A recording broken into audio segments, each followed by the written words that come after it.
Oi, pessoal da comunidade da UFPB, tudo bem? Nesse mês de setembro, né, muito se fala de várias cores, e entre essas cores a gente tem o Setembro Amarelo, que é um mês que tem como intenção, né, chamar a atenção para um problema importante de saúde pública, que é o suicídio, que é um problema todo dia, o dia todo, em todos os momentos do ano, mas que em algum momento a gente tem que parar e falar sobre isso. E aqui eu sou o professor Fábio Botelho, diretor do CRAS, e estou hoje aqui com o psiquiatra do CRAS, o doutor José Kênio Souza, que presta assistência psiquiátrica lá no CRAS, para falar um pouquinho para a gente sobre a importância da campanha e alguns mitos ou verdades sobre suicídio. Olá, Kênio, tudo bem com você? Olá, Fábio, como vai? É um prazer estar aqui contigo, dividindo essa gravação para que a gente possa levar mais conhecimento, né? E abordar esse tema que é tão importante, que é o Setembro Amarelo. Que bom. Eu que agradeço, é uma honra ter você aqui com a gente. E eu vou fazer a primeira pergunta, Kênio, qual é o impacto, né, do suicídio hoje na saúde pública? Fábio, o suicídio ele tem um impacto enorme. As pessoas olham para o suicídio como se fosse o fim de uma vida, né? Mas eu percebo que o fim é de uma família, né? Junto com a pessoa que se suicida, é como se uma parte da família, uma grande parte da família também morresse, sabe? Então, o impacto que a morte de uma pessoa causa não é só proporcional ao que aquela pessoa produziria, mas é proporcional ao que aquela família inteira produziria. Então, causa um impacto muito grande para todos que rodeiam, né? Amigos, pessoas próximas e familiares que vivenciam ou vivenciaram a perda daquela pessoa. Então, tem um impacto enorme psicológico, né? Isso aí é o que mais se divulga, mas tem um impacto também, até mesmo para os filhos, por exemplo. Quando é uma pessoa mais adulta que tem filhos, eu sempre comento isso e percebo muito isso, sabe? Que os filhos, eles passam a colocar o suicídio como uma alternativa lá na frente. Quando começam a enfrentar problemas, existe o suicídio como uma das alternativas para solucionar, que não soluciona nada, né? Para resolver aquele tipo de conflito, aquele tipo de angústia. Tá? Então, o impacto, ele tanto é presente, quanto ele é futuro, né? Até para as próximas gerações. Perfeito. E a gente, obviamente, acaba tendo, a gente que eu digo, a população geral, acaba tendo acesso a quando um suicídio ele realmente tem sucesso, né? Uhum. E isso provavelmente é a ponta do iceberg. Então, Exato. você conseguiria passar para a gente, em termos gerais, mais ou menos, qual é a dimensão do problema que a gente está dedicando esse mês de setembro a conversar, em matéria de números mesmo, de forma quantitativa? Então, para cada suicídio consumado, existe pelo menos de 7 a 10 tentativas de suicídio anteriores por aquela mesma pessoa, né? Então, fora isso, existe um número, em torno de 90% das tentativas de suicídio não chegam ao médico psiquiatra, ou seja, ou ficam somente na urgência, ou são tratados somente em casa, né, ou por médicos que não são especialistas, né, só no campo da urgência mesmo. Tá? Então, se a gente imaginar que o suicídio ele não é um evento isolado, mas 90% das pessoas que tentaram suicídio sofrem de algum tipo de transtorno mental, né? Principalmente depressão, mas também transtorno bipolar, esquizofrenia, transtorno por uso de substâncias psicoativas, né? As drogas, né? Pela dependência química. Então, se a gente olhar para tudo isso formando a base de alguém que vai tentar ou vai consumar o suicídio, a gente vê o impacto que isso tem, né, para a saúde pública de uma forma geral. Perfeito, eu acho que está muito claro. E outra coisa que eu vejo as pessoas debaterem muito, e aí eu queria ver o seu ponto de vista como nosso profissional, como psiquiatra, como cidadão. Mas há quem advogue que falar em suicídio estimule o suicídio, e há quem advogue, inclusive, que é contrário a esses meses de campanha, e há quem advogue que falar em suicídio previne e ajuda a cuidar do problema. Como o Kênio enxerga essa dualidade? Você acha, como profissional psiquiatra que você é, que quanto mais a gente fala com responsabilidade, a gente ajuda, ou não, é melhor deixar o problema escondido e a pessoa buscar a ajuda apenas quando necessário?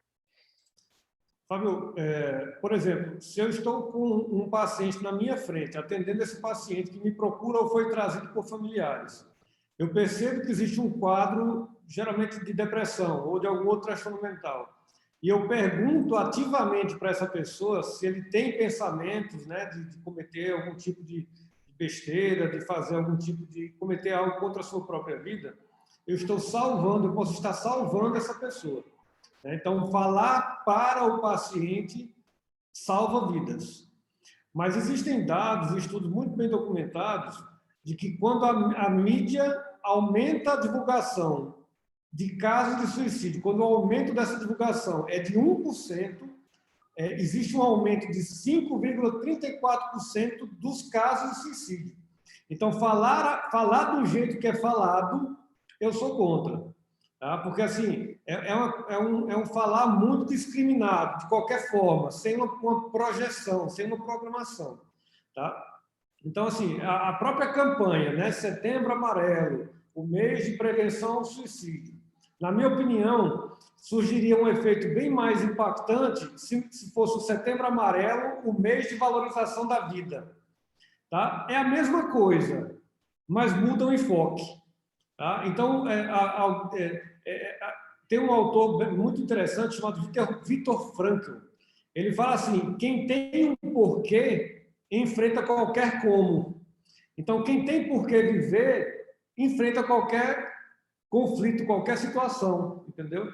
Então, assim, mais do que dizer para alguém, você não pode se matar, você não deve se suicidar, é encontrar na vida daquela pessoa, eu chamo de âncoras, né? Âncoras que sustentem essa pessoa na vida.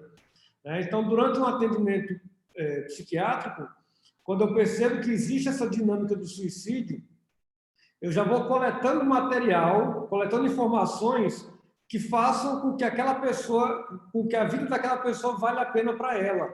Então, sempre questiono sobre a família, sobre trabalhos, sobre sonhos, sobre projetos de vida, situações que ela tinha antes e que na hora de um quadro depressivo, por exemplo, passam a não ser enxergados. A depressão é muito comumente a gente observa um hiperfoco naquele aspecto central da vida que não está bom. Então, a pessoa foca naquela situação que não está bom, às vezes uma separação, a perda do emprego, um conflito familiar, e não consegue enxergar pela própria doença que existem vários outros fatores na vida que caminham bem e pelos quais vale a pena viver. Então, a gente tem que entender a dinâmica do suicídio como uma divisão interna, igual aquele desenho animado, né? De um lado, um anjozinho querendo manter a vida, do outro lado, o diabinho estimulando o suicídio. Então, o suicídio ele acontece quando as duas partes entram no acordo, quando a parte que tenta proteger já não tem mais motivação para proteger do suicídio. Então, esse é o papel do profissional da saúde, sabe? Principalmente da saúde mental. É tentar ancorar essa pessoa à vida, encontrar qual é o motivo que faz aquela pessoa ter vontade de viver. E é interessante que, às vezes, não precisa muito, sabe, Fábio?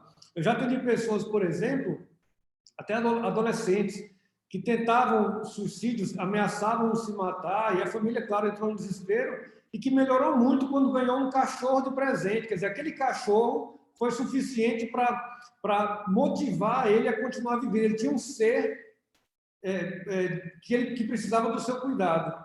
Tá? Então, são, às vezes, pequenas coisas, não precisam ser coisas muito elaboradas, geralmente coisas até que já existem na vida daquele indivíduo. Então, o mês de valorização da vida, para mim, faz mais sentido do que o mês de prevenção ao suicídio. Kênio, eu já ouvi tantas opiniões sobre isso, mas eu nunca tinha ouvido, pelo menos eu, Fábio, tá? Com meus mais de 10 anos de profissão, nunca tinha ouvido essa perspectiva, e eu gostei. Realmente, eu acho que você muda o foco, né? Só fazendo um paralelo, em setembro, entre as várias cores, né, tem o Setembro Verde, que é a estimulação de doação de órgãos, né? Como eu trabalho com transplante de medula óssea, a gente acaba trabalhando com isso. Obviamente, um doador de medula é uma pessoa saudável, mas outros doadores são pessoas que eventualmente tiveram morte cerebral. E muitas vezes a campanha foca, ela foca, e por isso que eu acho que ela tem eventualmente sucesso, nesse lado de você salva uma vida, né? Quer dizer, do lado bom da doação de órgãos, né? Toda doação tem um lado ruim, uma vida muitas vezes é perdida, mas você pode salvar, sei lá, quantas vidas com isso. E eu nunca tinha parado para pensar esse seu enfoque nessa questão do suicídio, muito legal.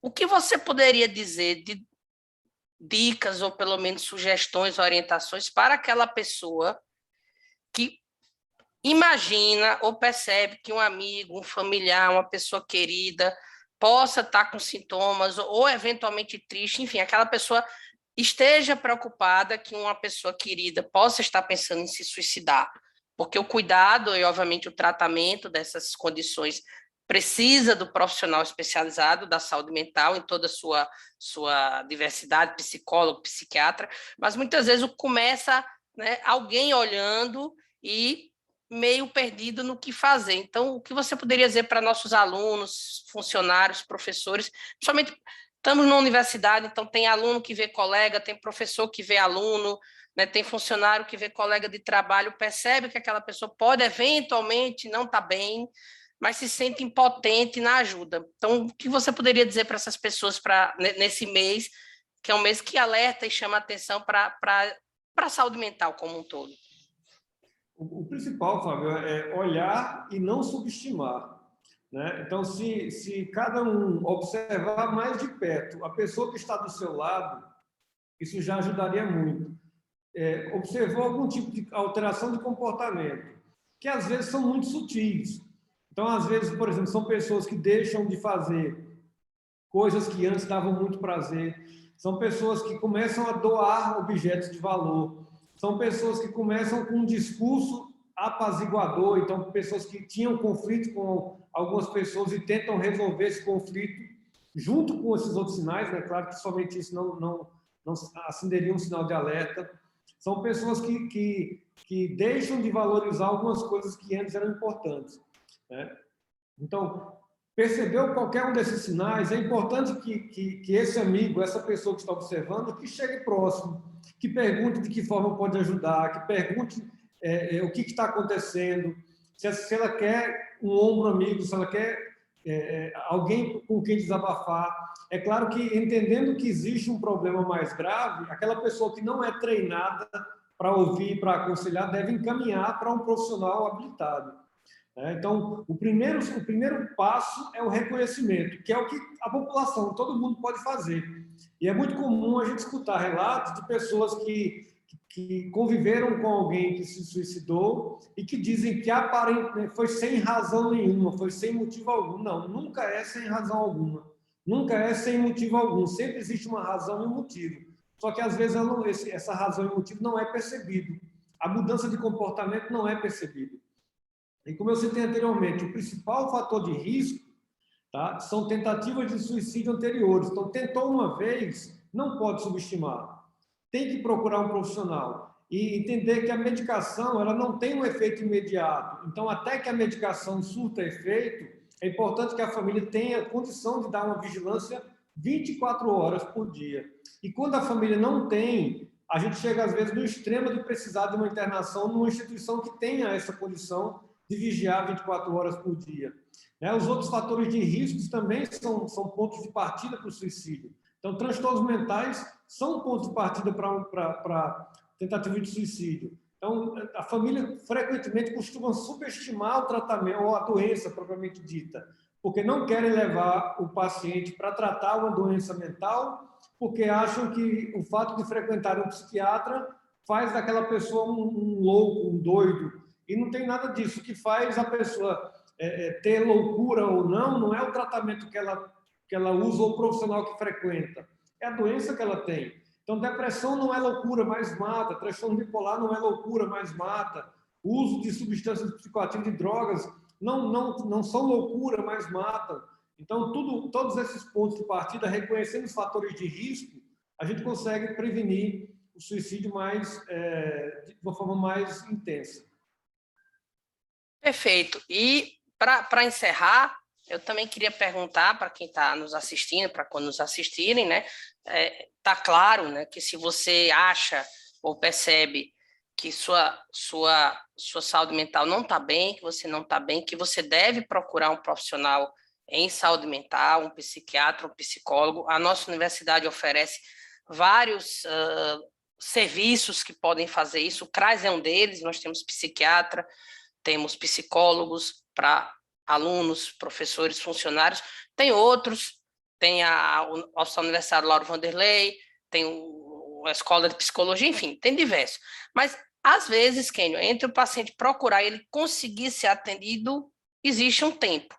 Então, o que você poderia dizer para essas pessoas que estão buscando ajuda, mas ainda não estão encontrando, se tem algum comportamento, alguma coisa que elas podem espontaneamente tentar fazer para, eventualmente, pelo menos não piorarem? Então, a saúde mental ela é um construto, sabe? Então, praticar atividade física é terapêutico, é um remédio natural. Fazer meditação é terapêutico, é um remédio natural. Mudança de hábitos, principalmente relacionados ao sono. É muito comum pessoas com problemas emocionais virarem à noite e dormirem durante o dia. Isso é péssimo para o humor. Aumenta o mau humor, a angústia, a ansiedade. Então, é muito ruim mudar o horário de sono. Tá? Lembrando que realmente, às vezes, existe uma lacuna entre a necessidade e a consulta médica propriamente dita, mas existem serviços de urgência que fazem esse primeiro atendimento. Então, é importante que tanto o paciente entenda que ele pode recorrer ao serviço de urgência a qualquer hora do dia ou da noite, e a família também possa saber que existe um caminho, né? Aqui em João Pessoa existe o PASME, que é o Pronto Atendimento em Saúde Mental, que fica no Ortotrauma de Mangabeira. Então, as pessoas podem procurar lá, diante de urgências psiquiátricas, qualquer uma delas, né? Inclusive pensamento, ideação e tentativa de suicídio, né? Lembrando que também existe uma escadinha, sabe, Fábio? A pessoa que tem uma ideação suicida, a gente já tem que se preocupar, mas temos que entender também se ela tem um plano suicida, né? De que forma ela planeja cometer suicídio. Quando a pessoa tem a ideia e tem um plano, a chance de consumação é maior. E o pior, o terceiro e último degrau da escada é ter o objeto do suicídio. Então, se alguém tem um plano, tem a ideação, tem um plano e tem um objeto, um veneno, uma corda, por exemplo, essa chance ela é iminente de tentativas. Então, quando acontece isso, quando a família detecta que existe uma corda, que existe um veneno em casa, que existe algum tipo de ferramenta que a pessoa pode usar, ela precisa procurar o atendimento de urgência, não é para marcar uma consulta. É para procurar o serviço de urgência mesmo, porque o risco é iminente. Tá? Então, é importante que a família conheça, né, que a população em geral conheça os serviços de apoio da cidade. Tá? Tanto o PASME quanto também o Juliano Moreira, que dá cobertura para o restante do Estado. Tá? Então, pessoas do Estado inteiro podem recorrer a esses serviços em caso de urgência até que consiga uma consulta eletiva. Maravilha. Então, pessoal, para você que nos assistiu, né, o Dr. Kenio deixou algumas mensagens que eu vou falar aqui e aí eu passo para ele falar uma mensagem final, né? Prevenir um suicídio não salva uma vida, salva várias, porque salva uma família, né? Então, isso é uma meta importante, né? A maioria dos pacientes que tentam suicídio, a priori, tem uma condição mental por trás. Então, é importante detectar e acompanhar com profissionais especializados. Falar em suicídio é importante, mas falar com responsabilidade, né? Não falar de qualquer jeito, nem de qualquer forma. E sempre, se você detectar que algum ente querido, algum familiar seu está triste ou potencialmente deprimido, ou você acha que está deprimido, chega lá, conversar, tentar ajudar e sempre orientar a buscar o profissional habilitado para tratar saúde mental, psicólogo ou psiquiatra.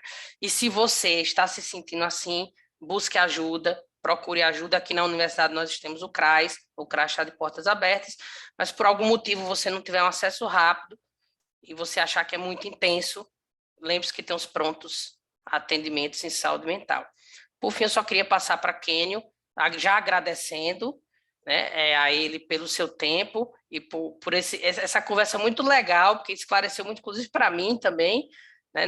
Nós somos médicos, eu sou médico, mas não trabalho diretamente com isso, então é sempre uma novidade, é sempre bom saber mais para ajudar mais pessoas, para ele fazer uma mensagem final de encerramento e após eu me despeço. Eu que agradeço, professor Fábio, pela oportunidade, né, pelo convite. E a mensagem que eu queria deixar final é a seguinte: as pessoas frequentemente que tentam suicídio, ou que pensam em suicídio, elas não querem acabar com a vida, elas querem acabar com a dor. Então, a pessoa que tenta suicídio, que pensa em suicídio, sofre de uma dor tão forte, uma angústia tão intensa, uma sensação de vazio tão intensa, que elas confundem essa dor com a sua própria vida. Então, às vezes, pela incapacidade de sozinho acabar com essa dor, elas cogitam e, às vezes, tentam acabar com a própria vida, né? E para essa dor existe tratamento, né? A medicação ajuda muito, a terapia ajuda muito, a atividade física ajuda demais, meditação ajuda demais. Então, são ferramentas que podem ajudar essa pessoa que antes lutava sozinha contra essa dor a se livrar dela, ou amenizar ela, torná-la